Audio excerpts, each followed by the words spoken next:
KIMS hospital Secunderabad సుఖీభవకు తిరిగి స్వాగతం.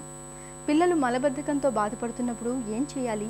తల్లిదండ్రులు ఎలాంటి జాగ్రత్తలు తీసుకోవాలి? పిల్లల్లో మలబద్ధకానికి వైద్య సహాయం ఎప్పుడు అవసరమవుతుంది? మొదలైన వివరాల గురించి ఇప్పుడు తెలుసుకుందాం.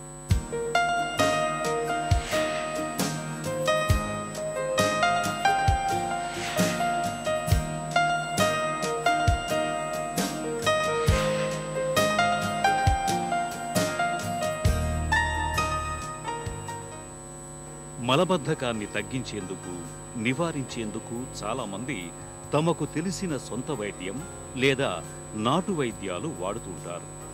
ఆముదం తాగించటం, సబ్బు పెట్టటం, చింతపండు వాడటం, లాక్సేటివ్స్ వాడటం లాంటివి చేస్తూ ఉంటారు.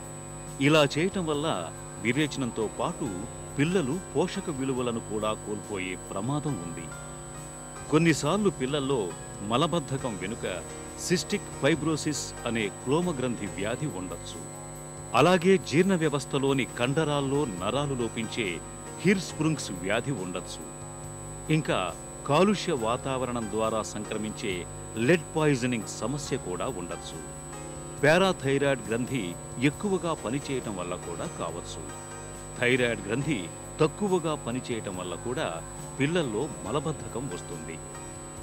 ఇలాంటి సమస్యలున్నప్పుడు ఖచ్చితంగా డాక్టర్ పర్యవేక్షణలో సరైన చికిత్స తీసుకోవాలి.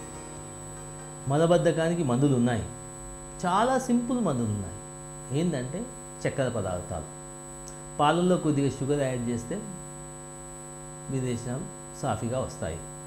2, అదే షుగర్ లాంటి మందు ఉంటుంది, లాక్టులోజ్, సార్బిలిన్, అవి కూడా షుగర్సే. ఆ షుగర్స్ మందు రూపంలో ఇస్తారు. పొద్దున చెంచా, సాయంత్రం చెంచా వేసుకుంటే అవి మీద నుంచి తాగితే శరీరంలోకి ఇంకా కనుక అక్కడి నుంచి పలసగా దొడ్డి ద్వారా వెళ్ళిపోతాయి కనుక అవిటితో మలబద్ధకాన్ని మనం చికిత్స చేయవచ్చు. అవి కాకుండా ఫైబర్ అంటే నానా పీచు పదార్థం లాంటి మందులు ఉన్నాయి. అవి వేసుకుంటే పీచు మీద నుంచి తింటే కిందికి వెళ్ళి దొడ్డికి వచ్చేస్తుంది. ఇవి కాకుండా ఈ మధ్యకాలంలో పెగ్, పాలిఇథిలిన్ గ్లైకాల్